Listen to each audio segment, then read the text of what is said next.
सभी बीएलई भाइयों को मेरा नमस्कार। आज की मुलाकात सेशन में मैं नवल किशोर शर्मा सीएससी उत्तर प्रदेश टीम से आप सभी बीएलई भाइयों का हार्दिक स्वागत करता हूं। आज की मुलाकात कार्यक्रम में हम आधार से संबंधित जो हमारे बीएलई भाइयों के थ्रू आधार यूसीएल आधार संशोधन डेमोग्राफिक अपडेट का कार्य हम लोग करते हैं सीएससी के माध्यम से, तो उस पर विस्तार से चर्चा करेंगे कि किस तरह से हम लोग आधार यूसीएल पे काम करते हैं और आधार यूसीएल पे काम करते समय हमें किन किन सावधानियों का विशेषतः ध्यान रखना होता है।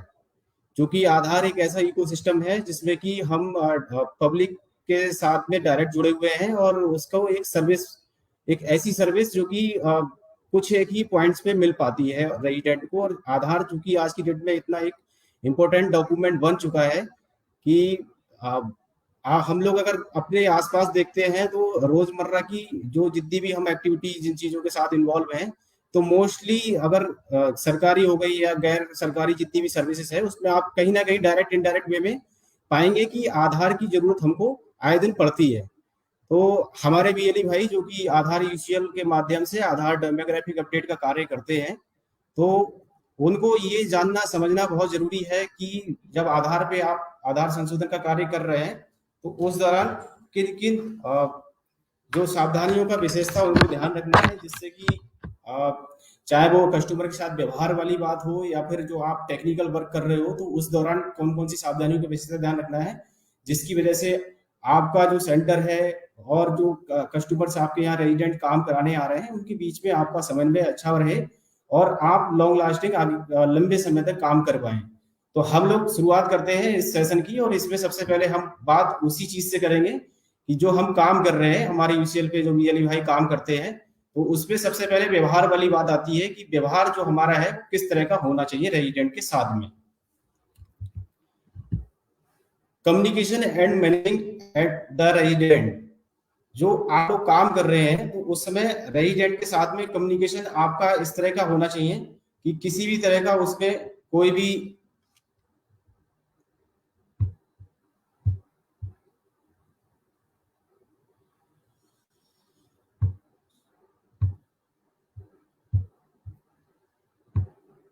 क्षमा चाहेंगे एक सेकंड।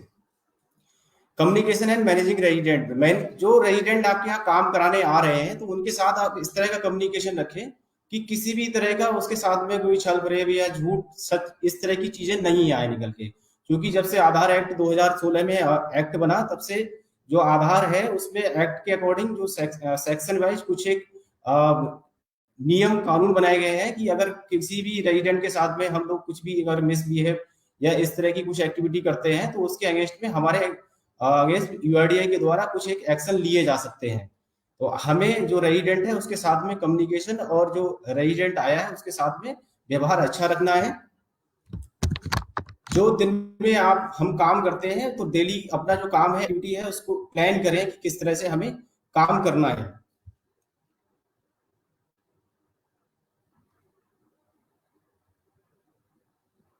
हमें अपने सेंटर पे प्रतिदिन काम करना है। ऐसा नहीं है कि हम आज सेंटर पे काम कर रहे हैं 4 दिन सेंटर अपनी मर्जी से बंद रखते हैं, क्योंकि आप एक ऐसी सर्विस डिलीवर कर रहे हो जो कि लिमिटेशंस है लोगों को उस सर्विस का लाभ लेने के लिए। बहुत सारे, जैसे हम अगर यूपी में बात करें तो हमारे लगभग 1.5 लाख से अधिक सीएससी सेंटर्स हैं, लेकिन लिमिटेशंस है कि सारे सीएससी सेंटर जो हमारे बीएलई हैं वो इस काम को नहीं कर पाते हैं। अगर यूपी में बात करें तो यूपी में 5000 प्लस सेंटर्स का ही स्कोप है हमारे पास में कि इन्हीं सेंटर्स के माध्यम से हम यूआईडीआई के द्वारा जो ऑथराइज है वो काम करा सकते हैं। तो एक लिमिटेशन है जिस काम को कराने की रेजिडेंट के पास में। तो आप लोगों से सभी से यही उम्मीद रहती है हम लोगों की कि आप लोग नियमित रूप से अपने सेंटर का संचालन करें। अपनी मर्जी से अल्टर अनलेस अगर किसी के साथ में कोई बहुत ज्यादा विशेष समस्या नहीं है तो अपना सेंटर डेली नियमित रूप से आप खोलें। आप सुबह 8 बजे से शाम 8 बजे तक, जैसा कि हम लोगों ने कम्युनिकेशन किया हुआ है आपके साथ में, सुबह 8 से शाम 8 बजे तक आप आधार करेक्शन का काम कर सकते हैं। जो कुछ एक रेजिडेंट फिजिकली या फिर कुछ इस तरह से चैलेंजिंग आते हैं जिनके साथ में कुछ एक ऐसी डिजीज है, हार्ट के पेशेंट हैं, क्योंकि आप लोग सेंटर जो भी चला रहे हैं हमारे बीएलई भाई, ज्यादातर रेजिडेंट ऐसे आते हैं आपके यहाँ पे जो कि आप परिचित हैं, उनसे चिर परिचित हैं, तो आपको उनके बारे में उनके बैकग्राउंड के बारे में पता रहता है कि ऐसा तो नहीं है कि उसको कोई बीमारी इस तरह की है। कि अगर आप उससे किसी भी ऊंची तेज आवाज में बात करें, हार्ट के पेशेंट है, बीमारी से कोई ग्रसित अगर कोई रेजिडेंट के साथ में विशेषता आप अपना व्यवहार पोलाइट रखें। लेडीज है, प्रेग्नेंट वुमेन है, इस तरह के जो केसेस या रेजिडेंट्स आपके साथ काम कराने के लिए आते हैं, फिजिकली चैलेंज कुछ लोग हैं, दिव्यांगजन है, तो उनको आप जो है प्रायोरिटी पे काम करें उनका, और उनके साथ विशेषता जो व्यवहार है बहुत ज्यादा पोलाइट रखें, अपना स्ट्रेट फॉरवर्ड उनको आंसर, या स्ट्रेट फॉरवर्ड कोई भी अगर चीजें आपको समझ में नहीं आ रही है, उनको समझ में नहीं आ रही है, तो कम्युनिकेशन के साथ में बहुत ज्यादा स्ट्रिक्ट व्यवहार ना रखें। जो एनरोलमेंट फॉर्म आप रेजिडेंट से कई बार रेजिडेंट इतने पढ़े लिखे नहीं है, तो वो रेजिडेंट एनरोलमेंट फॉर्म अपने आप से नहीं भर पाते हैं, तो उनकी मदद कर सकते हैं आप रेजिडेंट का, कि आप इस तरह से इस प्रकार अपना फॉर्म भर लीजिए, ना कि सीधे सीधे कि आप जैसे जाओ जहां करा के लाओ, किसी से भी करा लाओ, हमें कुछ नहीं पता है, तो आप उनकी हेल्प कर सकते हैं। ये रेजिडेंट को जो एनरोलमेंट फॉर्म है वो खुद से ही भरना होता है, और उसकी जानकारी जो उसे खुद से पता है तो वो खुद भरेगा उसको। इन केस अगर वो इलिटरेट है, पढ़े लिखे नहीं है, तो आप हेल्प कर सकते हैं वहां पे।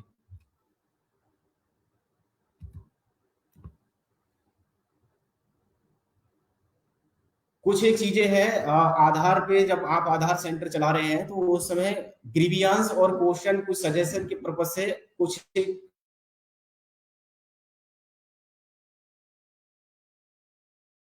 बढ़िया है कि कुछ एक मेल आईडीज हैं, तो वो मेल आईडी आप अपने सेंटर पे जरूर रखें लगा के।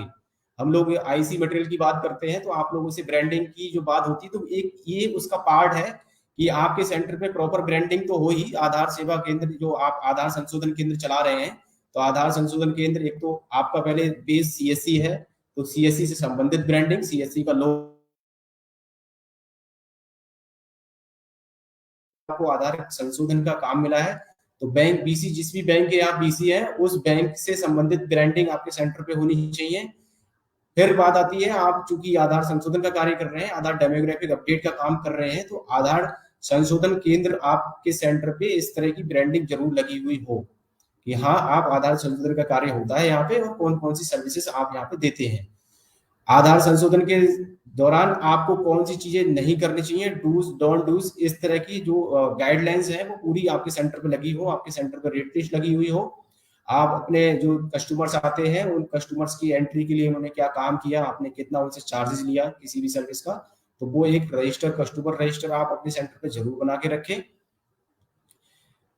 रेजिडेंट जो भी आपके यहाँ काम कराने आते हैं, और उनको अच्छे से समझा के भेजें कि जो आधार जनरेशन का प्रोसेस है, मैक्सिमम टाइम लिमिट जो है वो 90 डेज का टाइम पीरियड होता है, तो उस टाइम पीरियड से पहले जो है रेजिडेंट अपने घर पे बैठ के 1947 जो हेल्पलाइन नंबर है उस पे अगर वो अपना एनरोलमेंट नंबर बताएंगे, तो वहां से भी वो जानकारी ले सकते हैं कि जो उन्होंने आधार अपडेट का कार्य कराया था, तो उनका आधार जनरेट हुआ या नहीं हुआ है। क्योंकि कई बार होता क्या है कि जो रेजिडेंट सेंटर से आपके संशोधन कार्य करा के जाते हैं, तो वो बार बार या तो आपको कॉल करते हैं, या फिर आपके सेंटर पे आके, अगर वो आपके आसपास के रहने वाले हैं, तो आपके सेंटर पे पूछने आते हैं कि हमारा जो हमने काम कराया था वो अभी हुआ नहीं हुआ भैया। तो इन सब चीजों को, इस तरह के फुटफॉल को रोकने के लिए आप लोग 1947 जो रेजिडेंट जा रहे हैं उनको बता के भेजें, क्योंकि जो आप लोग रेजिडेंट को स्लिप देते हैं उसमें भी वो लिखा रहता है नीचे ये सारी चीजें, तो बता दें कि ये नंबर है, उस नंबर पे आप अपने आधार जो आपने करेक्शन कराया है, ईआईडी नंबर या कुछ बेसिक डिटेल वहां पे पूछी जाती है हेल्पलाइन नंबर पे, वो बताएंगे तो उनके आधार से संबंधित जो जानकारी है जो लेना चाह रहे हैं उनको मिल जाएगी। जब उनको आधार जनरेट हो जाएगा तो प्रिंट कराने वो आपके यहाँ पे आ सकते हैं। इस तरह का कम्युनिकेशन, फेयर कम्युनिकेशन करते हुए रेजिडेंट को अपने यहाँ से, आप सेंटर से जब भी उनका काम करते हैं तो जरूर बताकर भेजें। कुछ एक चीजें हैं, जैसे कि आप रेजिडेंट कोई भी काम कराने आता है, मान लीजिए उसने अपना नाम अपडेट कराया, अपने उसने एड्रेस अपडेट कराया, तो जनरली लोग जो है मोबाइल नंबर या ईमेल आईडी, उनको अगर जब तक जरूरत नहीं है तो वो नहीं कराते हैं, ठीक है। पीओआई पीओए वो लेके आया होगा जिस से संबंधित वो अपना वो अपडेशन कराने आया है, तो वो डॉक्यूमेंट लेके आया होगा। लेकिन अगर वो मोबाइल नंबर मेल आईडी के लिए आपसे नहीं भी कह रहा है लगाने के लिए, तो आप जो रेजिडेंट है उसको सजेस्ट करिए कि मोबाइल नंबर और मेल आईडी भी अपने आधार से वो लिंक करा लें, अपने आधार में मोबाइल मेल आईडी को अपडेट करा लें, क्योंकि mobile number mail ID update कराने का कोई एडिशनल डॉक्यूमेंट भी नहीं चाहिए होता है। आप रेजिडेंट को सजेस्ट करोगे तो वो इसको एग्री करेगा, और उसको इन फ्यूचर कभी जरूरत पड़ेगी तो दोबारा से करेक्शन या फिर दोबारा से अपडेट कराने की जरूरत नहीं पड़ेगी। आप लोगों को भी एडिशनल कोई ज्यादा मेहनत या एफर्ट करने की जरूरत भी नहीं है। उस समय जब आप रेजिडेंट का फॉर्म भर रहे होते हैं तो उसको सजेस्ट करें कि अपना मोबाइल नंबर जो भी उनका एक्टिव मोबाइल नंबर है प्रेजेंट टाइम में, उसको वो अपडेट करा दें। साथ में रेजिडेंट जब आते हैं तो रेजिडेंट जो काम कराने आ रहा है, आप उसको देखकर ही पता लग जाता है कि वो पढ़ा लिखा है। और आजकल तो हम लोग सभी लोग स्मार्टफोन यूज कर रहे हैं, रेजिडेंट भी जितने भी हैं सब स्मार्टफोन यूज कर रहे होते हैं। तो स्मार्टफोन यूज कर रहे हैं तो उसमें कहीं ना कोई मेल आईडी जरूर उसने अपनी बनाई होगी किसी भी ना किसी पर्पज से काम को यूज में लाने के लिए। तो मेल आईडी के लिए भी आप सजेस्ट कर सकते हो कि आप मेल आईडी अपनी अपडेट करा लीजिए आधार में, और आधार एनरोलमेंट फॉर्म पे सिंपल सा मेल आईडी आपने मेंशन किया, और जब आप उसका करेक्शन कर रहे हैं तो जो फील्ड्स हैं मोबाइल नंबर और मेल आईडी वाली, तो वहां पे आप मोबाइल नंबर और मेल आईडी भी उसका लिंक करें। इससे क्या होगा, कई बार मोबाइल पे ओटीपी नहीं आता है। मोबाइल पे इस तरह के जो कोई भी किसी का कहीं आधार यूज करने की अगर मिसयूज करने की कोशिश कर रहा है तो फेलियर वाले मैसेज ओटीपी मोबाइल पे नहीं आते। मोबाइल पे जो केवल इस तरह के ओटीपी आते हैं जो सक्सेस होते हैं। लेकिन मेल आईडी पे अगर रेजिडेंट के आधार से कोई भी कहीं पे भी कुछ भी हिट करने की कोशिश करेगा तो उस पर फेलियर के मैसेज भी आते हैं। तो उस पर्पज से मेल आईडी को भी लिंक अप कराना बहुत ज्यादा जरूरी है। आप रेजिडेंट को अपने आधार में मेल आईडी को लिंक कराने के लिए सजेस्ट करें।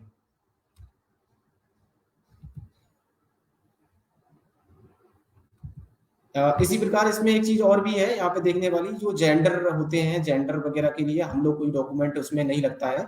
तो जेंडर जब आप लोग अननेसेसरी किसी का कोई जेंडर चेंज या इस तरह की एक्टिविटी करने की कोशिश ना करें।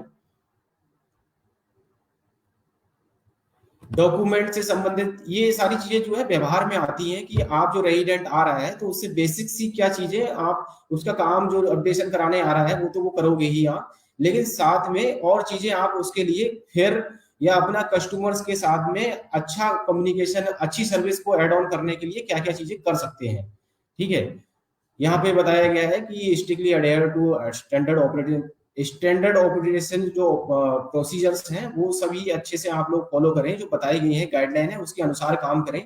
किसी भी रेजिडेंट का कोई भी किसी तरह का जो टेम्पर्ड एप्लीकेशन या डॉक्यूमेंट होता है उसको यूज ना करें। टेम्पर्ड का मतलब जो वो डॉक्यूमेंट लेके आया है उसके साथ में किसी भी तरह की कोई ओवर राइटिंग, व्हाइटनर या कटिंग, इस तरह का कोई भी चीज अगर वो लेके आया है डॉक्यूमेंट को तो हमें यूज नहीं करना है।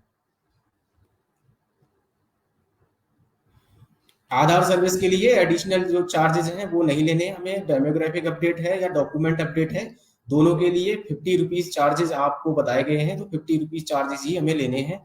प्रिंट के लिए भी आप लोग कलर फोटो कॉपी जो फोटो पेपर होता है कलर कॉपी और लेमिनेट करके देते हैं तो 30 रुपीज मैक्सिमम उसके लिए अलाउड है। तो आपको यही चार्जेस रेजिडेंट से लेने हैं, इसके अलावा ज्यादा चार्जेस नहीं लेने हैं।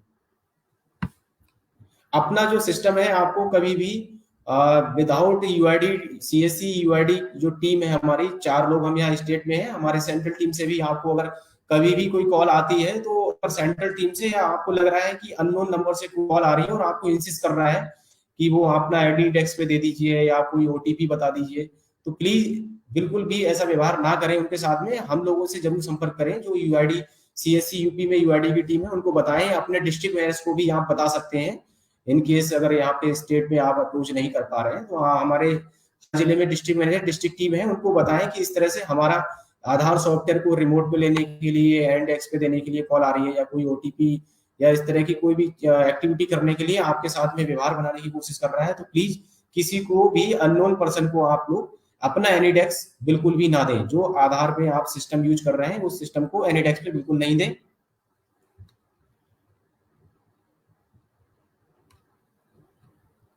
अगर किसी भी तरह से आपके आसपास कोई भी और लोग हैं जो कि आधार गलत तरीके से बना रहे हैं, बनाने की कोशिश कर रहे हैं, कई बार हम लोगों के साथ में आप शेयर करते हो जानकारी कि सर हमारे क्षेत्र में आके कोई इस तरह से आधार करेक्शन कर रहा है, आधार बनाने का काम कर रहा है, जो कि कहीं पे भी यूआईडीआई की जो वेबसाइट है, क्योंकि जैसे आपके जितने भी सेंटर्स हैं और यूआईडी के जितने भी और भी सेंटर किसी भी रजिस्ट्रार है या फिर एजेंसी के हैं, सभी अपॉइंटमेंट यूआईडीआई अपॉइंटमेंट जो पोर्टल है उस पर दिखाई देते हैं। वो उस पोर्टल पे अगर कोई भी सेंटर डिस्प्ले नहीं हो रहा है, किसी भी ऑपरेटर की जानकारी नहीं आ रही है, और आपके आसपास आके अगर कोई भी आधार करेक्शन या आधार बनाने का कार्य करता है, तो आप यूआईडीआई के जो हेल्पलाइन या मेल आईडीज हैं उन पे वो शेयर कर सकते हैं, उनकी शिकायत कर सकते हैं कि यहाँ पे ये इलीगल तरीके से या अनऑथराइज रूप से आधार करेक्शन या आधार बनाने का कार्य कर रहे हैं। तो इसको लेके भी आप लोग जो है सचेत रहें, और इस तरह के जो लोग हैं उनसे इन्फ्लुएंस होके आप अपने सेंटर पे उनको बुला के या अपने सेंटर पे बिठाकर भी काम कराने की कोशिश ना करें। आप सीएससी के साथ जुड़े हुए हो, तो सीएससी के साथ या सीएससी ने जो आपको प्लेटफॉर्म दिया है आधार यूसीएल या डेमोग्राफिक अपडेट का, उसी प्लेटफॉर्म को यूज करें। किसी भी तरह से और कोई वेबसाइट या कोई और सॉफ्टवेयर या किसी भी दूसरी एजेंसी को बुला के उसके ऑपरेटर को आप अपने सेंटर पे बिठा के आधार से संबंधित अनऑथराइज वे में जो काम है वो बिल्कुल भी ना करें। आप कोई ना दूसरा पोर्टल यूज करें, ना किसी भी दूसरे व्यक्ति या किसी रजिस्ट्रार एजेंसी की मशीन जो चल रही है उसको अपने सेंटर पे बिठा के काम करने के लिए अलाउ करेंगे। क्योंकि आप सीएससी के साथ जुड़े हुए हैं, सीएससी का जो प्लेटफॉर्म है आधार करेक्शन के लिए आपको दिया गया है, आधार डेमोग्राफिक अपडेट के लिए यूसीएल दिया हुआ है।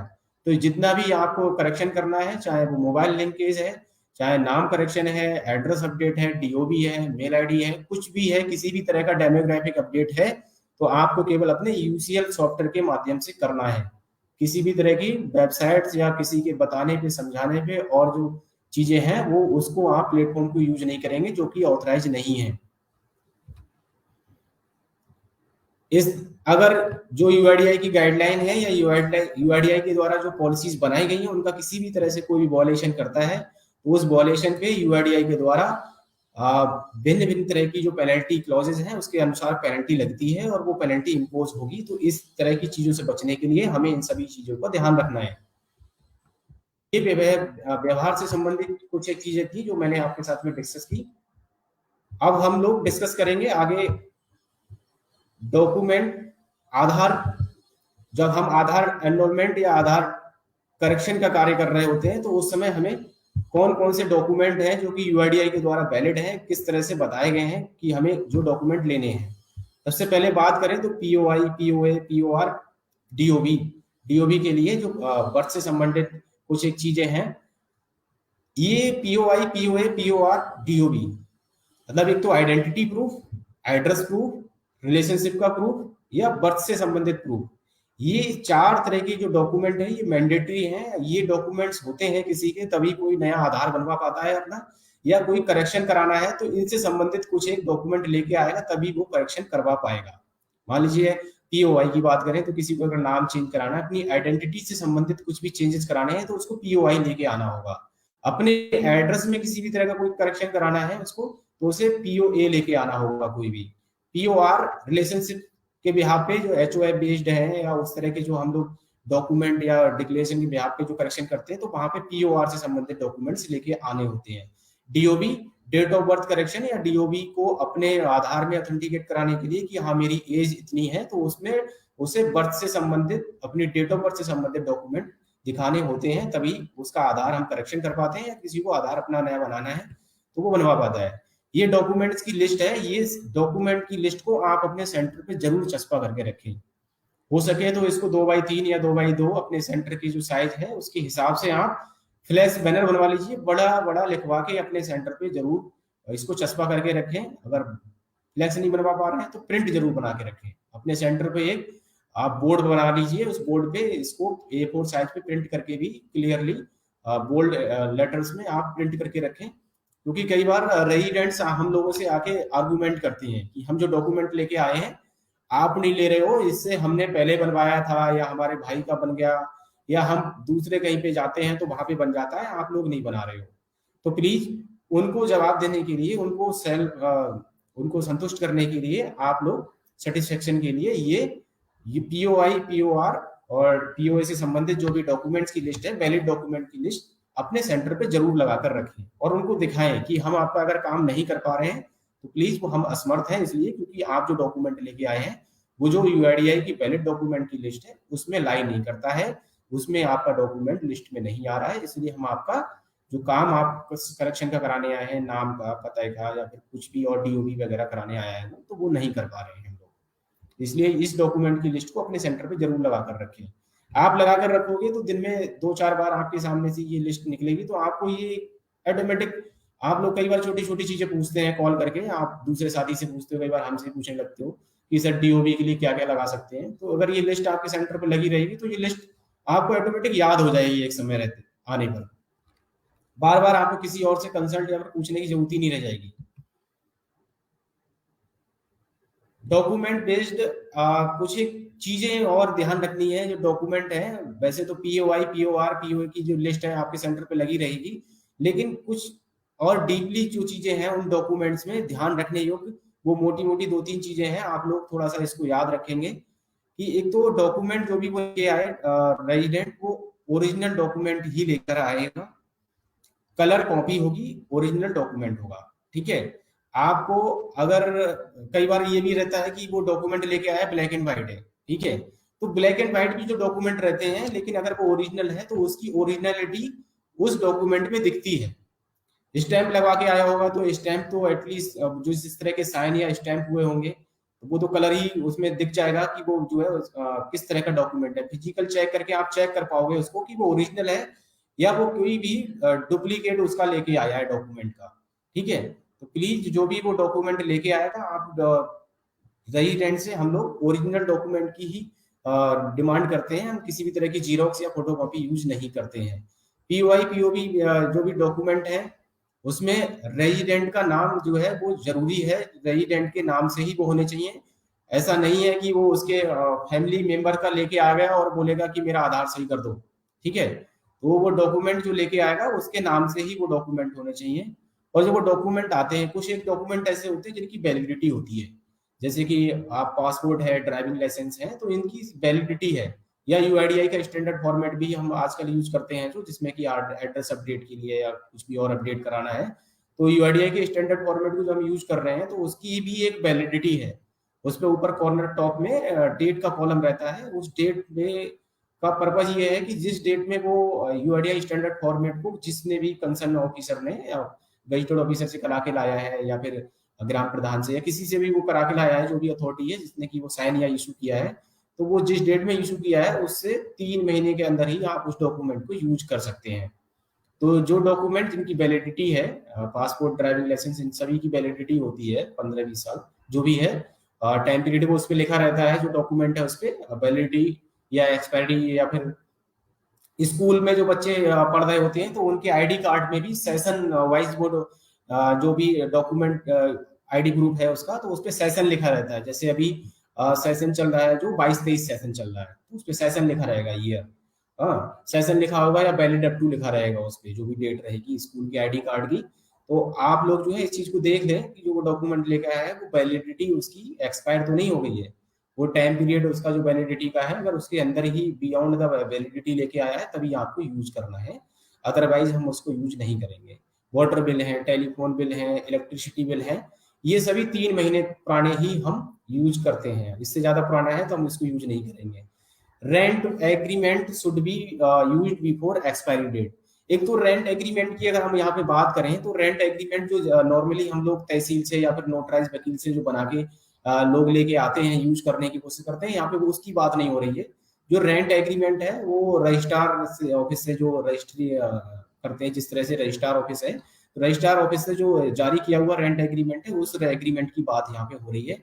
और वो भी जो है एक्सपायरी डेट से पहले का ही होना चाहिए। ऐसा नहीं है कि मुंबई में 4 साल पहले रह रहे थे और वहां पे कोई उन्होंने वो डॉक्यूमेंट बनवाया था और उसके बाद यहाँ पे आ गए और यहाँ पे अलग जगह रहने लगे हैं, लेकिन मुंबई वाले डॉक्यूमेंट को यूज कर रहे हैं जो एग्रीमेंट था उनका, तो वो एग्रीमेंट आप यूज नहीं कर सकते हैं। वो आप लोग जो इस तरह के एग्रीमेंट हैं जिनपे की एक वैलिडिटी या फिर टाइम पीरियड की बात होती है, तो उसमें टाइम पीरियड जरूर देख लें कि बियॉन्ड द वैलिडिटी वो होना चाहिए, एक्सपायर्ड जो है डॉक्यूमेंट नहीं हो।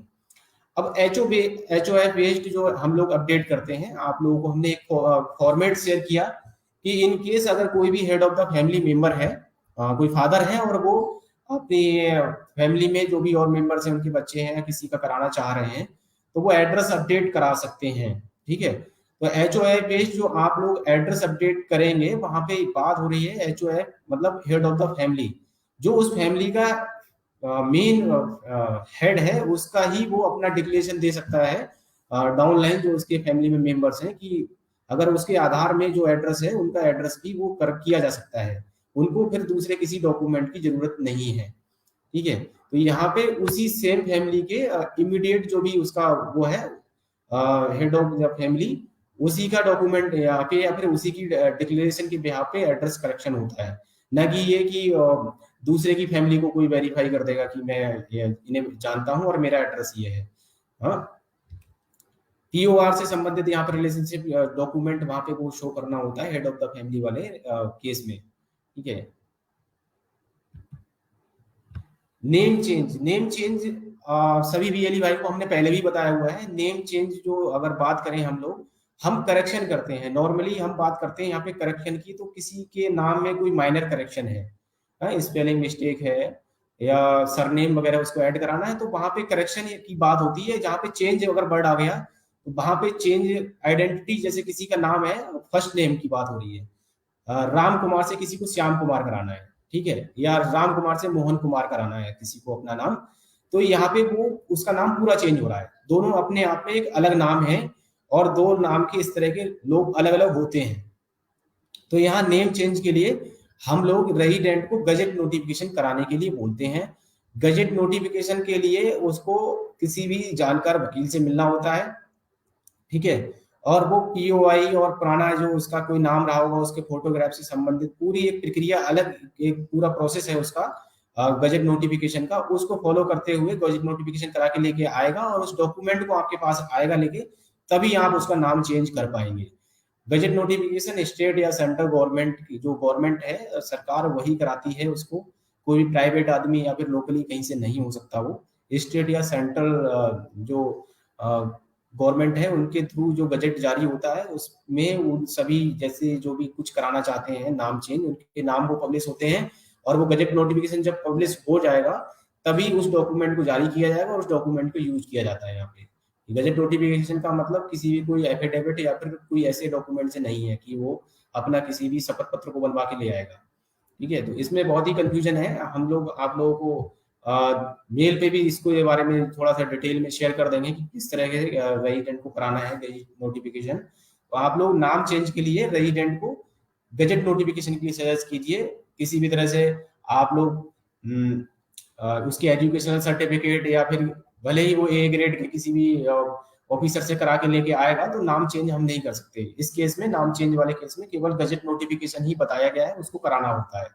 ठीक है, दूसरी बात आती है कि जो बच्चे जिनके अगर एनरोलमेंट 0 से 5 ईयर एज ग्रुप के हैं और उनकी एज में और birth certificate issued by registration act, ये इसमें बताया गया है कि जो भी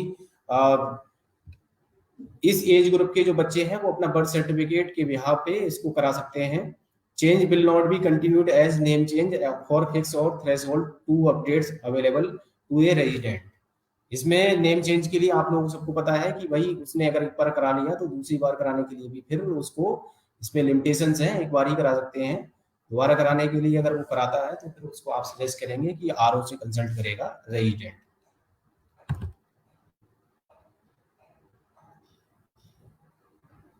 माइनर चेंजेस अगर आपको कुछ करनी होती है तो यहाँ पे ये एग्जांपल्स दिए गए हैं, कुछ एक माइनर चेंजेस के लिए आप लोग एक्सेप्ट कर सकते हैं। जैसे विनय कुमार का आधार में नाम है, विनय कुमार पीओआई में है और उसमें कुछ एक मिस्टेक थी उनके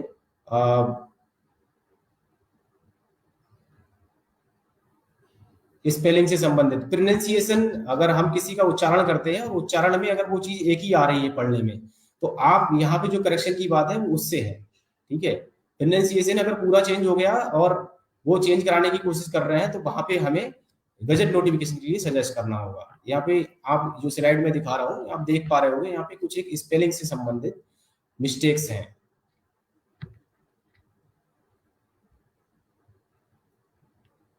कई बार आपको ना सीक्वेंस गलत मिलेगा किसी के नाम का, जैसे इसमें जो थर्ड स्टेप है आप देख पा रहे हैं यहाँ लिखा है नीति रविधरन, ठीक है, और वो जो डॉक्यूमेंट लेके आया उसमें लिखा था रविधरन नीति। ठीक है, अगर किसी के नाम जो वो चेंज कराने जा रहा है और वो डॉक्यूमेंट लेके आया उसमें सीक्वेंस में अगर आगे पीछे है और वो डॉक्यूमेंट जो लेके आया है उसमें सीक्वेंस कुछ अलग है तो आप उसको एक्सेप्ट कर सकते हैं। थर्ड वाला जो मैं आपको स्लाइड शो कर रहा हूँ, आप देख पा रहे होंगे, इसमें लिखा है नीति रविधरन, लेकिन जो वो डॉक्यूमेंट ये आधार में उसके नाम था, जो वो डॉक्यूमेंट लेके आया पीओए, उसमें लिखा है रविधरन नीति। इट मींस उसका केवल सीक्वेंस चेंज हो रहा है, फर्स्ट नेम सेकंड, जो फर्स्ट और लास्ट नेम है उसमें सीक्वेंस में चेंजेस हो रहे हैं। ठीक है, तो यहाँ पे इस तरह के डॉक्यूमेंट अगर कोई लेके आता है और चेंज कराने की कोशिश करता है तो आप इसको एक्सेप्ट करेंगे यहाँ पे। ठीक है, अभी यही चीज हम लोग, मैं अभी आपको नेक्स्ट जो पीपीटी है उसमें शेयर करूंगा। आजकल जो हम डॉक्यूमेंट अपडेट वाली बात कर रहे हैं, डॉक्यूमेंट अपडेट में कुछ एक इस तरह की माइनर चेंजेस को यूआईडीआई ने एक्सेप्ट किया है इसको, और उन्होंने अलाउ कर दिया है इन चीजों को। अगर इस तरह की कुछ मिस्टेक्स के साथ में कोई डॉक्यूमेंट अपडेट करने जा रहे हैं आप, तो आपको फिर उसको डेमोग्राफिक अपडेट करने की जरूरत नहीं है, वो डॉक्यूमेंट एक्सेप्टेबल है। इसमें संशोधन किया है यूआईडीआई ने। तो इस तरह की चीजों में आप लोग करेक्शन या फिर डॉक्यूमेंट अपडेट करते समय उसके डॉक्यूमेंट एक्सेप्ट कर सकते हैं।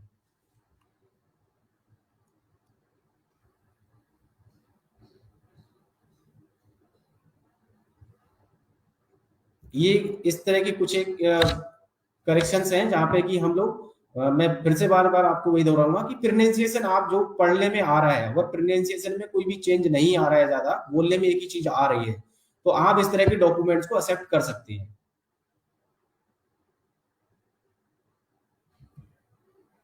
ये एचओए बेस्ड जो एक डॉक्यूमेंट या डिक्लेरेशन शेयर की गई है, जहां पे कि हेड ऑफ द फैमिली किसी का भी जो है उसके लिए वो अलाउ कर सकता है, पीओआर से संबंधित यहाँ पे दिया गया है, तो इसको यूज कर सकते हैं आप लोग हेड ऑफ द फैमिली वाले केस में। इसमें इमीडिएट फैमिली मेंबर का जो नाम है वो होना चाहिए, फादर, मदर, हस्बैंड, वाइफ, सन, डॉटर, ब्रदर, इस तरह के लोग अपना हेड, अगर वो हेड ऑफ द फैमिली है तो उनको वेरीफाई करके अलाउ कर सकते हैं।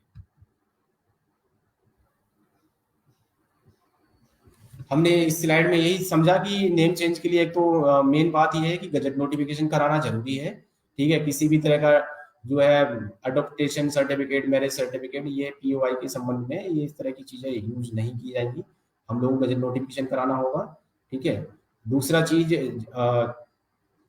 हमें डीओबी से संबंधित अगर किसी ने क्रॉस लिमिट हो गई है उसकी जो बताई गई है डीओबी चेंज करने की, अगर वो क्रॉस लिमिट वाला केस हो चुका है तो उसके लिए रेजिडेंट को एक सेल्फ डिक्लेरेशन देनी होती है।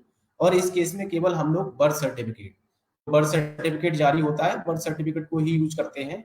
दोनों का एक सिंगल पीडीएफ बना के हमारा जो सॉफ्टवेयर है उसमें एक ऑप्शन अलग से दिया गया है एक्सेप्शन केस के लिए, तो वहां पे उसको सेलेक्ट करके और दोनों की एक साथ सिंगल पीडीएफ बना के अपलोड करते हैं। सेम हम लोग जो है lakhnau.special@uidi.net.in हमारा लखनऊ आरओ है, उसकी मेल आईडी है, उस पर आप लोगों को उसकी एनरोलमेंट स्लिप, डिक्लेरेशन और बर्थ सर्टिफिकेट, ये तीनों डॉक्यूमेंट मेल करने होते हैं।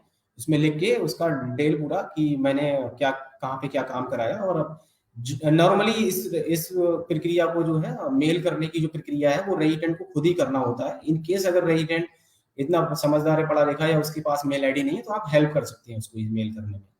एनरोलमेंट जो डीओबी क्रॉस लिमिट वाले होते हैं, इसमें कई बार देखा गया है कि बीएलई भाई हमारे या फिर जो ऑपरेटर्स हैं वो ये कहते हैं कि हमने जो प्रक्रिया बताई गई थी उसी को फॉलो किया, उसके बावजूद हमारा जो एनरोलमेंट है वो रिजेक्ट हो गया।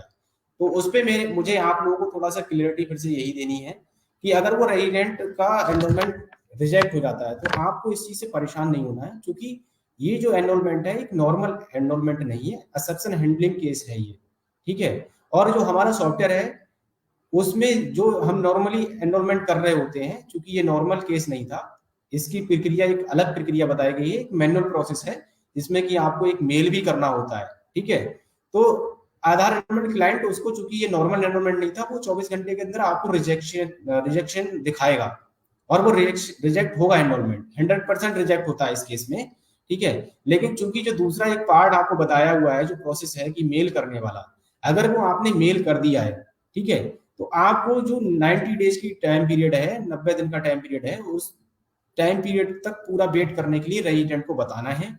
ठीक है, जो आपने मेल किए हैं वहां पे ऑन डेली बेस पे जो है मल्टीपल मेल्स जाते हैं उस मेल आईडी पे, तो ये पॉसिबल नहीं है कि जो आप मेल किया वो 1 2 3 4 दिन में मेल रीड आउट करके और आपका क्यूसी सक्सेसफुल कराया जा सके। तो इसलिए वो जो प्रोसेस है ना, थोड़ा सा ज्यादा टाइम टेकिंग हो जाता है। ठीक है, लेकिन जब उसकी क्यूसी होगी, मैनुअल क्यूसी यूआईडी टीम करेगी, जो आपके मेल्स गए होंगे उस मेल को चेक करेंगे, और आपने जो एनरोलमेंट क्लाइंट के थ्रू उसका एनरोलमेंट किया है उस डिटेल को वो चेक करेंगे। दोनों चीजें अगर सही पाई जाएंगी, पूरे प्रोसेस को सही से फॉलो किया गया होगा, तो उसकी क्यूसी की बिहाफ पे उसको वो जनरेट किया जाएगा बाद में। ठीक है, तो सभी बीएलई भाई कभी भी परेशान ना हो इस चीज को लेके कि आपने जो एनरोलमेंट किया था वो रिजेक्ट हो गया और हम फिर दोबारा एनरोलमेंट कर देते हैं कई बार। तो प्लीज रेजिडेंट को जो मैक्सिमम टाइम लिमिट किसी भी आधार को जनरेट होने की बताई गई है उस टाइम लिमिट तक वेट करने के लिए बोलिए। इन केस अगर किसी रेजिडेंट को बहुत ज्यादा जरूरत है या फिर उसको बहुत ज्यादा समस्या आ रही है, इस चीज से वो जूझ रहा है, काफी समय से उसका रिजेक्ट हो जा रहा है बार बार, तो आप सजेस्ट कर सकते हैं कि वो आरओ संपर्क कर सकता है रेजिडेंट। वो खुद से संपर्क करे, जो भी डॉक्यूमेंट्स है दस्तावेज के साथ में वो वहां पे पोस्ट भी कर सकता है या फिर जाके सबमिट भी कर सकता है आरओ में। आरओ हमारा जो है लखनऊ है, लखनऊ आरओ जो रीजनल ऑफिस यूआईडीआई है वहां पे जाके वो संपर्क कर सकता है रेजिडेंट खुद से।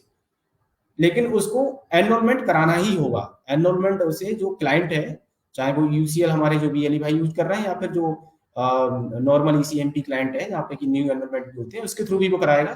ठीक है, लेकिन उसको दोनों प्रोसेस पूरे कराने होंगे। एक तो वहां पे एनरोलमेंट कराएगा क्लाइंट के थ्रू, और दूसरा जो मेल वाला प्रोसेस है उसको भी वो फॉलो करेगा। ठीक है, तो सभी रेजिडेंट को आप सही जानकारी दें, खुद भी अपनी जानकारी को करेक्ट करें कि ये जो प्रोसेस के थ्रू जितने भी एनरोलमेंट होते हैं वो रिजेक्ट इसलिए होते हैं क्योंकि ये एक्सेप्शन केस है, एक्सेप्शन हैंडलिंग में आता है, ये नॉर्मल केस नहीं था। जो डीओबी क्रॉस लिमिट में चले गए, जो डीओबी चेंज करने की जो ऑप्शंस दिए गए थे उससे ज्यादा वो बार ट्राई कर रहा है अपनी डीओबी को सही कराने के लिए। ठीक है, इसलिए उसका जो एनरोलमेंट है वो नॉर्मल एनरोलमेंट ना होकर के एक एक्सेप्शन एनरोलमेंट में जाएगा और दोनों प्रोसेस को उसे फॉलो करना होगा।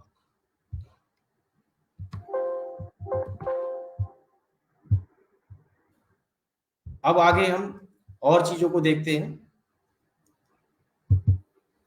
आधार अपडेट अभी आप लोग जो करते हो थोड़ा सा इकोसिस्टम को समझ लीजिए, कैसे क्या हम लोग आधार अपडेट करते हैं, तो उसमें क्या चीजों की जरूरत पड़ती है और कौन कौन चीजों को हमें ध्यान रखना होता है। जो हमारा ये ईसीएमपी क्लाइंट है, ये डाटा कैप्चरिंग या फिर एनरोलमेंट जो डेटा एंट्री हो रही है उसको यूआईडीआई सीआईडीआर जो सर्वर है उस पे एंट्री के माध्यम से पहुंचाने का एक मीडियम है। हम लोग क्या करते हैं, जो नॉर्मली हमें क्या करना है, अपना आप लोग जीपीएस जो है तो सबको पता है कि जीपीएस सिंक करते हैं, आप लोग अपना बायोमेट्रिक देते हो तो आपका ऑपरेटर सिंक होता है। ऑपरेटर सिंक होना जरूरी है, ऑपरेटर सिंक नहीं करेंगे तो हमारा क्लाइंट ओपन नहीं होगा। ठीक है, क्लाइंट ओपन होने के बाद में हम लोग फिर अपना जो क्लाइंट है उसमें जो रेजिडेंट है उनकी सभी एंट्री और वो कंप्लीट करते हैं। मैं आपको डॉक्यूमेंट अपडेट के आते हैं। डॉक्यूमेंट अपडेट सर्विस अभी पिछले कुछ एक महीने से इस पे ज्यादा फोकस किया जा रहा है। इसको इसकी जरूरत क्यों है, हमने पहले भी आप सभी को बताया गया है कि जैसे कि आधार आज की डेट में सबसे ज्यादा यूज किया जाने वाला डॉक्यूमेंट हो चुका है। मोस्टली जो सर्विसेज हैं, चाहे वो गवर्नमेंट की डीबीटी सर्विस हो या फिर सरकार किसी भी और भी डिपार्टमेंट जो सरकारी है, सभी जगह आधार यूज होता है। यहाँ तक कि हम मोबाइल की सिम भी परचेज करने जाते हैं तो वो वहां पे भी जो कंपनियां हैं वो आधार की ही डिमांड करती है। ठीक है, तो जब इतना ज्यादा इसका यूज होने लगा है तो क्यों ना इस डॉक्यूमेंट को भी स्ट्रेंथ, मतलब इसको मजबूती देने के लिए समय समय पे यूआईडीआई ने जो गाइडलाइन जारी की है उसके अनुसार ये है कि जो रेजिडेंट हैं, चाहे उन्होंने अगर अपना आधार बनवा लिया है और कभी भी अपने आधार में कोई भी अपडेट नहीं कराया, ठीक है, तो समय समय पे ऐसे सभी रेजिडेंट को, इसमें अभी फिलहाल में 10 साल की जो टाइमलाइन है वो 10 साल यूआईडीआई ने बताया है कि सर्कुलर के अनुसार 10 साल से पुराने जितने भी आधार हैं सभी को कराना है। और इन फ्यूचर भी सभी लोगों को ये 10 साल पे अपने आधार में जो डॉक्यूमेंट अपडेट है पीओआई या फिर पीओआर से संबंधित, पीओए से संबंधित, वो उनको कराने होंगे। ठीक है, तो हम लोगों के लिए ये एक ऐसी एक्सरसाइज है जो कि अभी फिलहाल में तो बहुत ज्यादा चैलेंजिंग इसलिए और बन गई है क्योंकि एक थोड़ा सा टेंडेंसी है, ह्यूमन टेंडेंसी समझ लीजिए, या फिर होता है ना कि लोगों को जब तक कि भाई जरूरत नहीं पड़ती है ना तब तक वो काम कराता नहीं है। ठीक है, तो अभी कोई ऐसी लिमिटेशन यूआईडीआई के द्वारा या फिर सरकार के द्वारा नहीं लगाई गई कि भाई अगर आप नहीं कराओगे तो आपका आधार काम करना बंद कर देगा, या फिर कुछ ऐसी गाइडलाइन नहीं जारी हुई है, तो इसलिए लोग ज्यादा नहीं करा रहे हैं। लेकिन हम लोगों को जो बताना है, अपने जो भी रेजिडेंट हैं, अपने आसपास के लोग जो रहते हैं, आपके सर्किल में जितने भी लोग हैं, आपके जानने वाले हैं, सबको ये बधाई है, क्योंकि गवर्नमेंट ने ये जरूर बोला है कहीं ना कहीं कि आने वाले समय में जितनी भी सरकारी योजनाओं का जो लोग लाभ ले रहे हैं, उन लोगों को सरकारी योजनाओं का लाभ लेने से वंचित रहना पड़ सकता है अगर उन्होंने अपना आधार में आईडी प्रूफ और एड्रेस प्रूफ अपडेट नहीं कराए। क्योंकि देखिए, एक बहुत बड़ा टास्क पहले तो जब 2012-13 से इस आधार का ये जो प्रोजेक्ट है स्टार्ट हुआ, तो एक बड़ी जिम्मेदारी थी कि जो इंडिया जैसे कंट्री में, जहाँ की उस समय भी बात करें तो 100 करोड़ से ज्यादा आबादी थी और अभी भी 130 करोड़ के आसपास आधार जनरेट हो चुके हैं। तो इतनी संख्या में और इतने कम समय में आधार जनरेट करा पाना यूआईडीआई जो गवर्नमेंट है उसके लिए भी एक बहुत चैलेंजिंग टास्क था। ठीक है, लेकिन अब अगर बात करें आज की डेट में, तो 100%, अगर एडल्ट की बात करें तो 100% आधार जनरेशन हो चुका है। ठीक है, तो एक बार तो आधार जनरेशन की बात करें तो आधार जनरेट हो चुके सभी लोगों के हाथ में आधार पहुंचा चुकी है सरकार। ठीक, अब लेकिन चूंकि आधार आज की डेट में इतना ज्यादा यूज होने लगा है, तो अब ये भी जरूरी बन गया है कि जो लोगों ने आधार बनवाया है, तो जो आधार बनाते समय या फिर लोगों का समय समय पे रहने का स्थान चेंज हो जाता है, या आइडेंटिटी में भी कुछ एक चीजें करेक्शन उसने इस बीच में अगर कुछ कराया है, तो पीओआई और पीओए जो उसके प्रेजेंट टाइम में अपडेटेड रिसेंटली जो पीओआई पीओ है उसको भी वो अपने आधार से अपडेट करा लें। ठीक है, इसलिए इस एक्सरसाइज को कराया जा रहा है। जैसे मान लीजिए कोई 4 साल पहले यहाँ पे कानपुर में रहता था और वो अभी 4 साल से मुंबई रहने लग गया है। ठीक है, अभी बात हो रही है आने वाले समय में आपको एक नया कॉन्सेप्ट समझ में आएगा, फैमिली आईडी वाला। तो फैमिली आईडी गवर्नमेंट अपने यूपी में भी स्टार्ट करने जा रही है। हर एक फैमिली की एक आईडी होगी और उस आईडी का आधार से ही लिंकअप होगा। ठीक है, अब मान लीजिए जो लोग यूपी में रह रहे हैं, यूपी के लोग ही वो बनेगी फैमिली आईडी। ठीक, यूपी में जो लोग रह रहे हैं वो मुंबई से कुछ लोग आए यहाँ पे ट्रांसफर होके।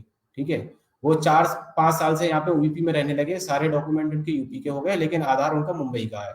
अब वो चाह रहे हैं कि मेरी फैमिली आईडी यहाँ पे, मेरा सब कुछ यहाँ पे है, मेरा मकान भी है, मैंने अपना बिजली का बिल भी आता है मेरा मकान के साथ में, टेलीफोन का, पोस्ट पे जितने भी बिजली बिल हो गए या फिर पानी का बिल है, सब कुछ उसके नाम से यहाँ पे आता है यूपी में, लेकिन उसका आधार बना हुआ है कहाँ का, मुंबई का। तो अगर उसको फैमिली आईडी बनवानी है तो उसको आधार अपना यूपी का करवाना पड़ेगा। तो इस एक्सरसाइज को इसलिए किया जा रहा है। ठीक है, अभी 2-4 महीने में आपको समझ में आएगा फैमिली आईडी का कॉन्सेप्ट, और इसको बहुत जल्दी ही यूपी गवर्नमेंट स्टार्ट करने जा रही है। तो प्लीज सभी लोगों से अनुरोध है कि जब इस तरह का कुछ एक चीज आएगी, कोई एक नया कॉन्सेप्ट आएगा, फिर इसमें भीड़ लगने लगेगी, एक चैलेंज बन जाएगा, लाइन लगेगी कि कितने लोगों के आधार हैं वो सभी के अपडेटेड होने चाहिए। तो इस सभी बीएलई भाइयों से अनुरोध है कि आप खुद अपने आप को एजुकेट करिए और अपने आसपास के लोगों को एजुकेट करिए इस चीज के लिए कि अगर इन केस उन्होंने अपना जो आधार उनका बना था 2011-12 में, उन्होंने जब आधार बनवाया और उसके बाद उनको कोई भी चीज की जरूरत नहीं पड़ी अपडेट कराने की, नाम पता डीओबी किसी भी तरह का कोई भी अपडेट नहीं कराया है, तो उनको अपने डॉक्यूमेंट अपडेट कराने हैं।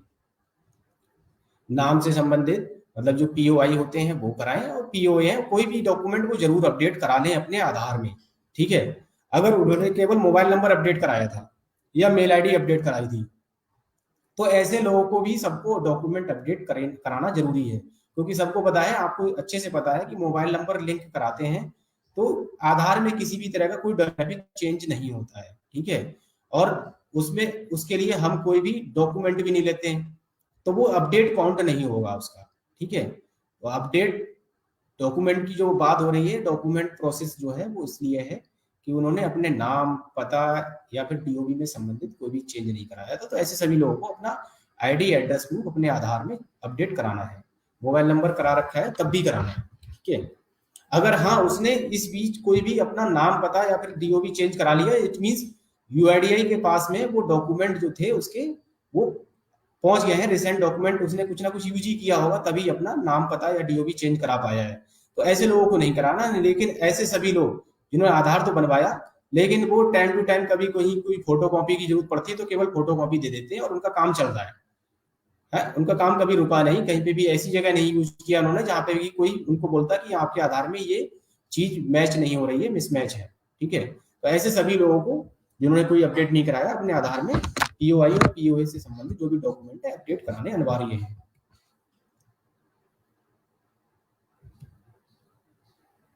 कैसे करा सकते हैं, एक तो रेजिडेंट जो है ऑफलाइन ऑनलाइन दो तरह के मोड हैं। हम लोग तो आपकी बात करें तो हमारे जितने भी एली भाई हैं सभी यूसीएल क्लाइंट यूज करते हैं, ऑनलाइन सॉफ्टवेयर है, और इसके लिए 50 रुपए फीस जो है वो यूआईडीआई द्वारा निर्धारित की गई है। आप लोगों को रेजिडेंट से 50 रुपए ही लेने हैं। इसके अलावा आप किसी भी तरह के कोई एक्स्ट्रा चार्जेस या फिर रेजिडेंट के साथ में अननेसेसरी ओवर चार्जिंग की जो प्रक्रिया है उसमें प्रोसेस में इन्वॉल्व ना हो।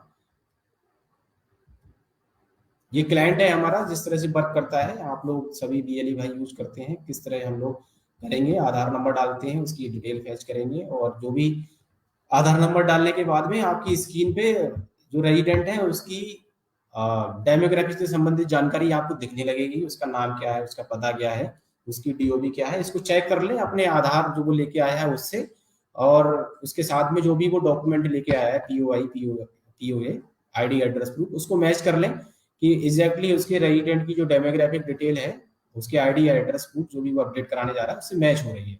अगर उसमें कुछ भी मिसमैच है, नाम में मिसमैच है, उसकी डीओबी में मिसमैच है, एड्रेस में अपडेट मिसमैच है, तो प्लीज ऐसे डॉक्यूमेंट्स को आप अपलोड ना करें, नहीं तो वो रिजेक्शन में चला जाएगा और हमारे जो रिजेक्शन काउंट है उसमें काउंट होगा वो। ठीक है, अगर उसको अपने जो डॉक्यूमेंट वो लेके आया है उससे उसके संबंधित ही अपडेट कराना है, तो फिर उसको सजेस्ट करेंगे हम लोग कि आप डेमोग्राफिक अपडेट कराइए। तो जो दूसरा हमारा नॉर्मल डेमोग्राफिक अपडेट का प्रोसीजर है उसको हम फॉलो करेंगे।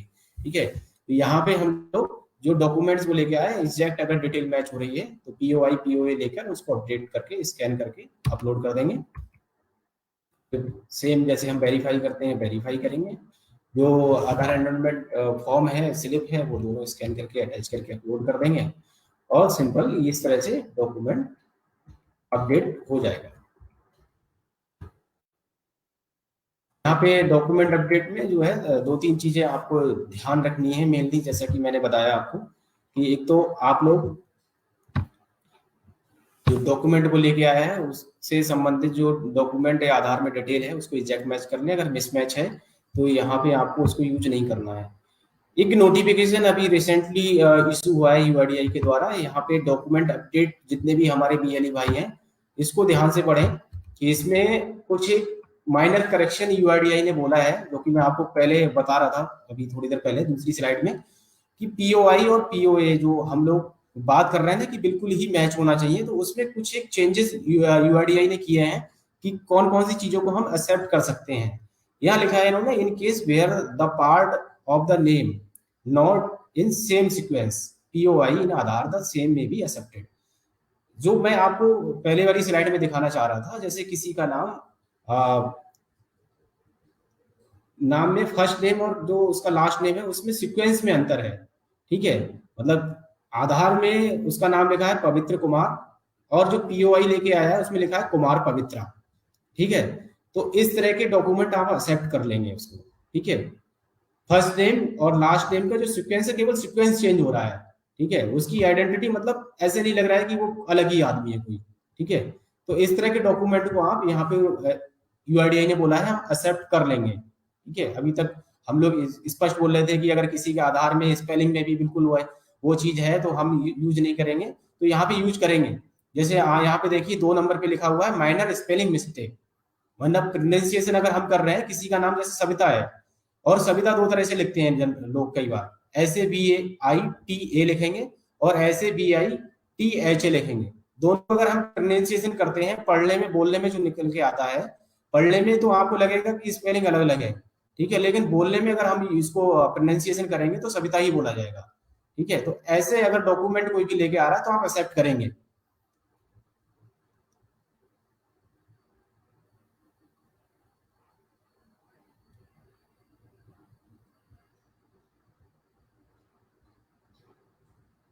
कई बार आपको जो है कुछ लिखा जो पुराने आधार बने हुए हैं तो उसमें आपको जो यहाँ पे 4th नंबर वाला केस है, इसमें एक केस और दिखाया गया है कि अगर फॉर एग्जांपल राम सुंदर मनोहर, आधार में लिखा है राम सुंदर मनोहर और उसका जो पीओआई है उसमें शॉर्ट में लिखा हुआ है RS मनोहर। ठीक है, तो इस तरह के जो डॉक्यूमेंट्स हैं वो भी यहाँ पे एक्सेप्टेशन उसका लिए एक्सेप्टेड बोला है उन्होंने कि वो एक्सेप्ट करेंगे जब इसकी क्यूसी होगी, क्योंकि अभी जितने भी डॉक्यूमेंट अपडेट जो जब से प्रोसेस स्टार्ट हुआ है तो इसके लिए अलग से प्रोसीजर बनाया जा रहा है, पूरा चल रहा है इस पे काम। ठीक है, तो ये कुछ एक माइनर चीजें हैं जो कि आपको बोला गया है। पैन कार्ड विद और विदाउट सिग्नेचर में बी एक्सेप्टेड। यहाँ पे पैन कार्ड है, जैसे पैन कार्ड में सिग्नेचर मैंडेटरी होती है, पैन कार्ड में सिग्नेचर होते ही है जनरली। अगर उसमें पैन कार्ड में सिग्नेचर नहीं भी है तो यहाँ पे इन्होंने बोला है कि पैन कार्ड विदाउट सिग्नेचर भी यहाँ पे एक्सेप्टेड है। ये डॉक्यूमेंट अपडेट वाले प्रोसेस के लिए मैं बता रहा हूँ आप सभी लोगों को। डॉक्यूमेंट अपडेट प्रोजेक्ट के लिए ये एप्लीकेबल है चीजें, ना कि आपको डेमोग्राफिक अपडेट के लिए बात हो रही है यहाँ पे। क्योंकि ये एक बड़ा चैलेंज आ रहा था और आप लोग भी कई बार हम लोगों से ये बोलते हैं कि ज्यादातर लोगों के सर जो आधार है ना पहले बने हुए, उन आधार में अगर वो लोग डॉक्यूमेंट लेके आते हैं तो 90% केसेस में ऐसा मिल रहा है कि मिसमैच मिलता है। तो मिसमैच मिलता है, फिर हमें डेमोग्राफिक अपडेट के लिए सजेस्ट कराना पड़ता है उसको। और डेमोग्राफिक अपडेट कराने के लिए रेजिडेंट एग्री नहीं है, वो कह रहा है नहीं मेरा तो इसी आधार से सारे काम हो गए हैं और मुझे तो आधार में कुछ भी अब चेंज नहीं कराना है। ठीक है, तो यहाँ पे आप लोगों को ऑनलाइन डॉक्यूमेंट अपडेट से संबंधित जो एक नई गाइडलाइन मैं यहाँ पे आपको बता रहा हूँ, समझा रहा हूँ चीजों को, वो चीज आप ध्यान रखिए कि अगर इस तरह की अगर मिस्टेक के साथ में भी अगर कोई डॉक्यूमेंट लेके आ रहा है तो हम इसको एक्सेप्ट करेंगे। ठीक है, ये यूआईडीआई के द्वारा ऑफिस मेमोरेंडम अभी जनवरी में ही और लास्ट वीक में आया है कि अगर इतना कोई माइनर मिस्टेक्स हैं तो यूआईडीआई ने इसको एक्सेप्टेबल बताया है, एक्सेप्ट करेंगे वो उसको। यहाँ पे क्लेरिफिकेशन दोबारा से यूआईडीआई ने दी है नोटिफिकेशन में इसमें कि अगर स्टैंडर्ड फॉर्मेट है तो स्टैंडर्ड फॉर्मेट को ऑनलाइन डॉक्यूमेंट प्रोसीजर में बिल्कुल भी यूज नहीं किया जाएगा। इसको एक्सेप्टेड, उन्होंने नॉट एक्सेप्टेड लिखा है, इसको एक्सेप्ट नहीं करेंगे वो। In case of change of surname after marriage in Aadhaar, resident may be advise to get their name update in Aadhaar. यहाँ पे हम जो बात कर रहे हैं, कई बार ये होता है हम लोगों से, आप लोग ये क्लेरिफिकेशन लेने की कोशिश करते हो कि कोई भी लेडीज है या फिर किसी का भी शादी होती है तो शादी के बाद में सरनेम नॉर्मली कई बार लोगों के चेंज होते हैं। तो उस केस में हमें क्या करना है, उस रेजिडेंट को सजेस्ट करना है कि पहले आधार को अपडेट करा लेगा, नाम में अपडेट कराएगा आधार में। यहाँ पे एक्सेप्ट नहीं करेंगे हम ऐसे डॉक्यूमेंट्स को। ठीक है, जैसे मान लीजिए किसी का सविता देवी थी और सविता शर्मा हो रही है। ठीक है, तो यहाँ पे सविता देवी से सविता शर्मा हो रहे हैं, इसका मतलब उनके जो है सरनेम में चेंजेस हो रहे हैं। तो सरनेम चेंज करने के लिए उसको डेमोग्राफिक अपडेट करने के लिए आप सजेस्ट करेंगे, आधार में नाम चेंज होगा उसका। In all other cases the resident shall submit POI as per the valid document list. और सभी केसेस में जो यूआईडीआई की वैलिड डॉक्यूमेंट लिस्ट है उसके अनुसार हम डॉक्यूमेंट यूज करेंगे। पीओए से संबंधित कुछ एक अभी तक जो बात हो रही थी डॉक्यूमेंट अपलोड वाले जो अपडेट प्रोजेक्ट है, उसमें हम लोग आईडी प्रूफ से संबंधित जो एक कुछ करेक्शन या यूआईडीआई ने गाइडलाइन चेंज की वो हमने डिस्कस की। अब बात करेंगे हम लोग पीओए से संबंधित।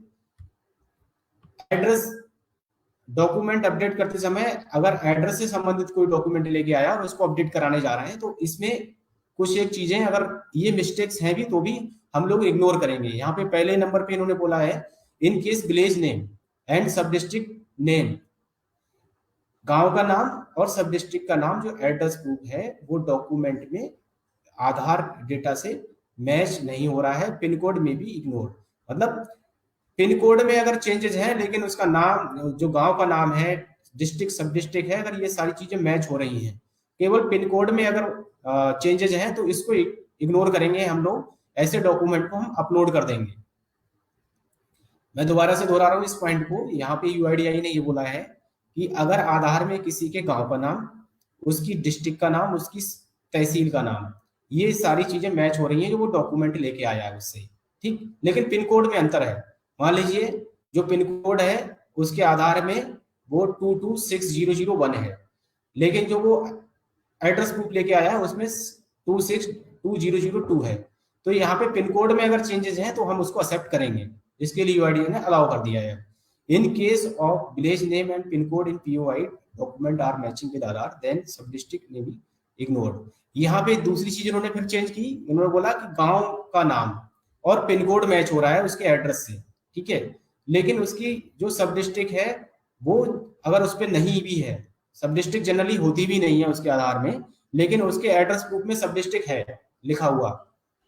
इस पॉइंट को थोड़ा सा क्लियर समझिए आप लोग क्या कहना चाह रहे हैं। वो कह रहे हैं कि गांव का नाम, पिन कोड उसके आधार के एड्रेस से जो डॉक्यूमेंट लिखा है बिल्कुल मैच कर रहा है, लेकिन सब डिस्ट्रिक्ट उसमें है ही नहीं, तो आप उस डॉक्यूमेंट को हम ले ना लें। तो इसका ये आंसर है कि अगर सब डिस्ट्रिक्ट उसके आधार में नहीं है, लेकिन उसके एड्रेस प्रूफ जो वो लेके आया उसमें लिखी हुई है, एडिशनल है वो, ठीक है। तो ऐसी चीज को भी हम इग्नोर कर देंगे, क्योंकि आधार में जनरली सब डिस्ट्रिक्ट लिख के नहीं भी आता है, ठीक है। लेकिन वो एड्रेस प्रूफ लेके आएगा, तो एड्रेस प्रूफ में तो ज्यादातर ये सारी चीजें लिखी रहती हैं, ब्लॉक भी लिखा रहता है जनरली कई बार। तो यहाँ पे हम ये ध्यान देंगे कि उसके गांव का नाम आ रहा है, भाई पिन कोड भी आ रहा है। तो मेन जो चीज है यहाँ पे, अगर गांव का कोई भी रेजिडेंट है तो बात जो निकल के आ रही है वो ये आ रही है कि गांव का नाम और पिन कोड चेक कर लो आप लोग, ठीक है, ये मैच हो रहा है। जैसे वहां पे हम बात कर रहे थे कि किसी की फर्स्ट नेम जो है ना वो मेन आइडेंटिटी होती है, किसी का पहला नाम है, अगर वो चेंज हो रहा है तो इसका मतलब हम उसे नाम चेंज की संज्ञा देते हैं, उसको करेक्शन नहीं बोलेंगे, ठीक है। तो यहाँ पे भी अगर कोई गांव में रहने वाला व्यक्ति है, उसका गांव का नाम सही है और पिन कोड से कुछ मिसमैच हो रहा है, उसकी सब डिस्ट्रिक्ट से कुछ मिसमैच हो रहा है, तो हम इसको एक्सेप्ट करेंगे। अब यहाँ पे गली, कई बार जो स्ट्रीट नंबर या गली इस तरह का जो रहता है, कोई भी सिटी में रह रहा है, जो रेजिडेंट होते हैं उसमें भी अगर कुछ एक मिस्टेक्स हैं, उसके डॉक्यूमेंट अपडेट जो कराने आए डॉक्यूमेंट लेके वो एड्रेस में, तो इसको भी एक्सेप्ट करने के लिए यूआईडीआई ने अलाउ कर दिया है। ट्रांसलेशन से संबंधित, मतलब जो भी प्रोनाउंसिएशन के बाद में अगर चीज आ रहा है, पढ़ने में आ रहा है वही चीज आ रहा है, प्रोनाउंसिएशन उसका एक ही आ रहा है, तो हम लोग उसको एक्सेप्ट करेंगे।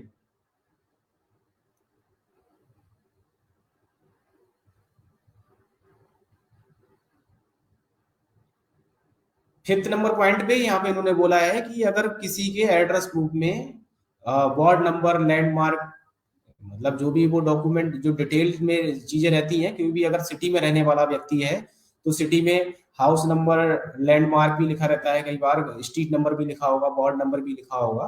तो इन्होंने यहाँ पे ये क्लियरली डिफाइन किया है कि if the resident providing additional information for the updating POA like ward number, landmark, etc., but it is not available in corresponding document given by the resident, then it may be accepted. However, flat number, house number should be exactly matched with the POA document. यहाँ गांव वाले case में तो हमने क्या देखा, वहां पे हमने गांव मैच किया, ठीक है। गांव मेन आइडेंटिटी है, अगर कोई गांव में रहता है, उसकी अगर तहसील नहीं लिखा है, पिन कोड में मिसमैच है, तो हम एक्सेप्ट करेंगे। यहाँ पे उन्होंने मेन, अगर हम सिटी की बात करें तो हाउस नंबर या फ्लैट नंबर की बात की है। हाउस नंबर और फ्लैट नंबर अगर उसके आधार और पीओ में मैच हो रहा है, बाकी और चीजें डिटेल में लैंडमार्क या वार्ड नंबर नहीं भी लिखा है, तो इस तरह के डॉक्यूमेंट भी एड्रेस प्रूफ के रूप में हम लोग डॉक्यूमेंट अपडेट करते समय एक्सेप्ट कर लेंगे। यूआईडीआई स्टैंडर्ड फॉर्मेट जो है, यहाँ पे इन्होंने only POA document relaxation as mentioned above, यहाँ पे UIDAI standard format address proof के रूप में डॉक्यूमेंट में यूज कर सकते हैं आप लोग। आईडी प्रूफ में स्टैंडर्ड फॉर्मेट आपको यूज नहीं करना है। Blank stamp on photograph in passbook which is usually skipped is not available, may be also accepted. कई बार क्या होता है कि जो स्टैंप है, हम लोग पासबुक की बात करें, अगर हम पासबुक भी यूज करते हैं, तो वहां पे ब्लैंक स्टैंप ऑन फोटोग्राफ पे अगर स्टैंप सही से नहीं लगी है या फिर ब्लैंक है, बैंक की जो स्टैंप है अगर वो नहीं भी है वहां पे, तो उन्होंने इसको एक्सेप्टेबल बोला है। क्लियरिटी यहाँ पे फिर से दोबारा दी है कुछ चीजों पे इन्होंने, पीओए डॉक्यूमेंट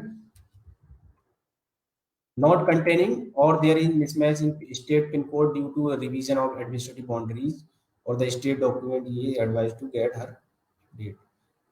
एड्रेस प्रूफ में अगर पिन कोड में कुछ एक ऐसे चेंजेस हैं जहां की स्टेट, डिस्ट्रिक्ट या सब डिस्ट्रिक्ट की उस तरह का कुछ एक चेंजेस हुए हैं। पिन कोड आप लोग देखते हैं कई बार, तो आप लोग जब करेक्शन भी कर रहे होते हैं तो कुछ पिन कोड आते नहीं है, अब रेजिडेंट बोलता नहीं हमें यही पिन कोड चाहिए। तो इस तरह के जितने भी पिन कोड्स हैं वो हमें डायरेक्टरी, जो डायरेक्टरी है उसमें ऐड ऑन कराने होते हैं। उसके लिए आप लोग सजेस्ट कर सकते हो, हम लोगों के साथ में शेयर कर दीजिए कि आपके एरिया के ये पिन कोड्स हैं, वो आपके क्लाइंट में नहीं आ रहे हैं और वो पिन कोड्स अवेलेबल हैं, पोस्ट ऑफिस उस पिन कोड के साथ में है ग्राउंड पे अगर फिजिकली, तो ऐसे पिन कोड्स को आरओ के साथ में शेयर किया जाता है और उसको ऐड ऑन कराया जाता है। तो प्लीज इस तरह के पिन कोड्स को, अगर आपके साथ में कुछ एक चैलेंज आ रहे हैं, आप नॉर्मली भी चैलेंज फेस करते होंगे कई बार कि कुछ पिन कोड्स नहीं आ रहे हैं एरिया पिन कोड, और वो है वहां पे ग्राउंड पे, तो ऐसे पिन कोड्स की डिटेल आप लोग हमारे साथ शेयर कर सकते हैं।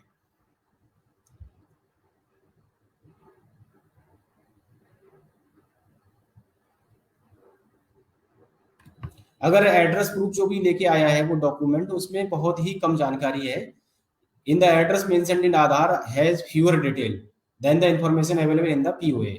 मतलब आधार में बहुत ही कम जानकारी, केवल कुछ एक चीज लिखी हुई है, और लेकिन उसके एड्रेस प्रूफ में डिटेल्ड में पूरा एड्रेस लिखा हुआ है। और रेजिडेंट चाह भी ये रहा है कि उसके एड्रेस में, एड्रेस प्रूफ में जो चीजें लिखी हुई हैं वही उसके आधार में हो जाए। तो उसके लिए सजेस्ट करेंगे हम लोग कि वो अपना एड्रेस अपडेट करा लेगा आधार में। डॉक्यूमेंट अपडेट करने से उसका एड्रेस चेंज नहीं होगा आधार में। ठीक है, तो ये एड्रेस प्रूफ से संबंधित जो डॉक्यूमेंट हम लोग, डॉक्यूमेंट अपडेट फीचर या प्रोजेक्ट आया है नया, उसमें करते समय पीओआई पीओए जो आप लोग ले रहे हो, इन सब चीजों को आप लोगों को ध्यान रखना है।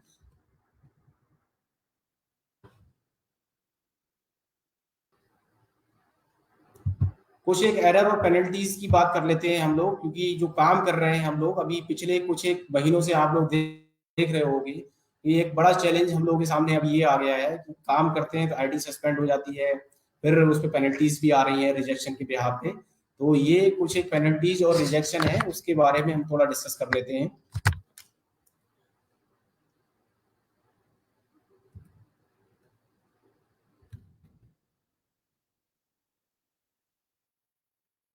यहाँ पे मेन आप लोगों को ये समझना होगा कि डीओई 1 डीओई 2 की जो डेफिनेशन है वो एग्जैक्टली है क्या। डीओई 1 की बात करें तो फ्रॉडुलेंट डॉक्यूमेंट या मिसिंग डॉक्यूमेंट। फ्रॉडुलेंट डॉक्यूमेंट से मतलब क्या होता है, इस तरह का कोई भी डॉक्यूमेंट जिसमें कि वो डॉक्यूमेंट जो लेके आया है आपको लग रहा है कि उसने डॉक्यूमेंट के साथ में कुछ ना कुछ छेड़छाड़ की है, मतलब वाइटनर लगाया है उसके साथ में, ओवर राइटिंग की है, कटिंग की हुई है। ठीक है, इस तरह की जो भी चीजें हैं वो फ्रॉडुलेंट डॉक्यूमेंट में आती है कि डॉक्यूमेंट को फ्रॉड कर दिया गया। मिसिंग डॉक्यूमेंट, आपने किसी के भी पीओआई पीओए या फिर जिससे संबंधित जो डॉक्यूमेंट लेना होता है उससे संबंधित डॉक्यूमेंट ना लेकर के आपने ब्लैंक पेपर जो है स्कैन कर दिया, वो डॉक्यूमेंट ही नहीं है जो आईडी एड्रेस प्रूफ या फिर उसकी बर्थ से संबंधित डीओबी अगर करेक्शन किया है आपने तो बर्थ से संबंधित जो डॉक्यूमेंट लेना था वो नहीं दिया आपने। तो इस तरह के जो मिसिंग डॉक्यूमेंट के बिहाफ पे डॉक्यूमेंट एरर 1 डीओई 1 काउंट किया जाता है। ठीक है, poor quality document, poor quality से मतलब जो डॉक्यूमेंट वो लेके आया है उस डॉक्यूमेंट की क्वालिटी ठीक नहीं है, जो जो पेपर है वो बहुत ज्यादा रफ है, बहुत पुराना है, गले सड़े पेपर का यूज किया गया है, डॉक्यूमेंट पढ़ने में नहीं आ रहा है जो उसमें डिटेल रहती है।